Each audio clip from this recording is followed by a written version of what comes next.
यकट यकट आवाज येत नाही. मी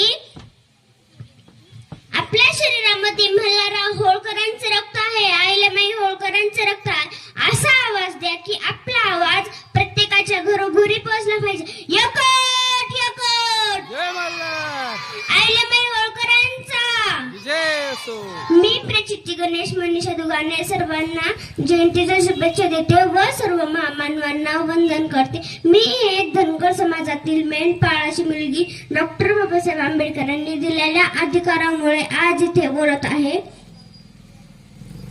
माझं वय 9 वर्ष आहे आणि त्या काळात अहिल्याबाईंचे वय 9 वर्ष असताना त्यांचे लग्न खंडेरायासोबत झाले होते. तेव्हा त्या आई वडिलांना सोडून इंदोरला गेल्या होत्या आणि आपण आई वडिलांना सोडून शाळेत सुद्धा जात नाही.